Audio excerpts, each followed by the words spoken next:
Mr. Secretary, thank you for this interview and welcome to ERT. So Greece recently completed its third program. How would you define right now the state of the Greek economy and what are the prospects?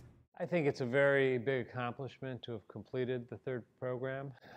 When you look at where Greece was during the crisis and for many years after, it's enormous progress to be growing again, to have achieved fiscal targets that were difficult, some said impossible, and now to see unemployment starting to go down is a very good sign. While the recovery is underway, there are still challenges ahead. Are you concerned about the high primary surpluses or the debt burden in 20 years from now? Yeah, I think it's going to be a challenge to maintain the surpluses that are required for the next 3 or 4 decades. And it's probably not the end of conversations about kind of the future of the Greek economy. But it's a very different trajectory to be at a place that's stable and improving compared to where the economy was during the height of the crisis when it was collapsing. Mr. Secretary, what is your take on the recent debt agreement?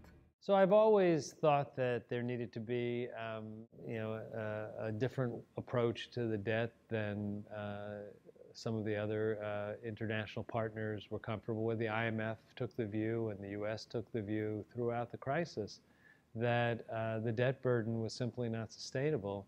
And the reason that one has to assume such large primary surpluses as far as the eye can see is because some of the underlying debt issue has not been addressed. I've always thought that the right solution was to combine fiscal changes that put the Greek economy, public spending, on a sustainable trajectory with structural reforms that would enable competition and re-energize the Greek economy with debt relief.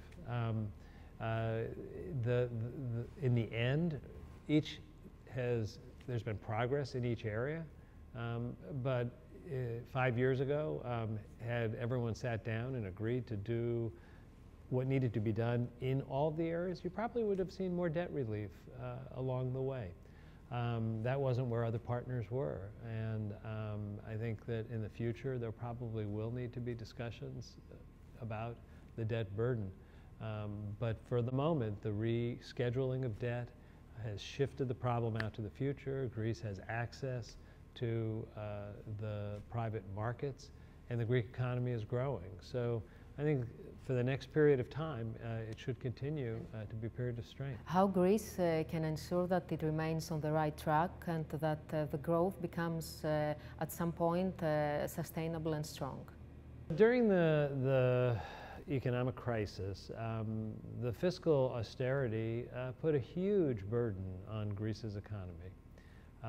To take that much activity out of an economy that's in recession, depression really, defies the rules of macroeconomics that most of us have come to accept. At the same time, it was the only way to get international agreement to the kinds of measures that would give Greece the ability to survive.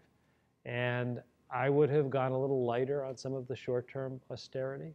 I think that in the medium and long term, there has to be a kind of responsible approach to fiscal policy so that things don't get out of control again. As Greece's economy grows, it ought to provide some more headroom, both to invest in the needs of the people. With more people working, that's going to create more tax revenue. But one of the structural problems is that Greece's tax system has never really been fixed. If there's more income, you also need to get more revenue, and then you can meet more of the needs of your people and still have better fiscal balance. So I think that the challenge going forward is going to be not to retreat from the kinds of reforms that actually produce progress. You can't go back and create more fiscal activity during the crisis years. Don't over-adjust by spending money you don't have going forward and unraveling the progress that's been made. How would you characterize this reform effort that lasted for so many years and came with a high social and political cost? Look, the social cost was high. I mean, we acknowledge that social cost as being a problem in real time. I don't believe there was an alternative that would have brought the kind of support that Greece needed, from any of the international institutions.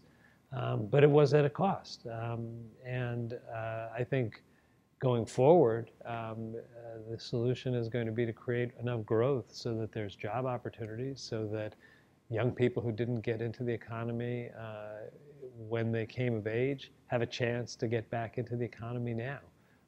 That's not going to be easy. There's still difficult work ahead. Mr. Secretary, thank you very much. Pleasure to be with you.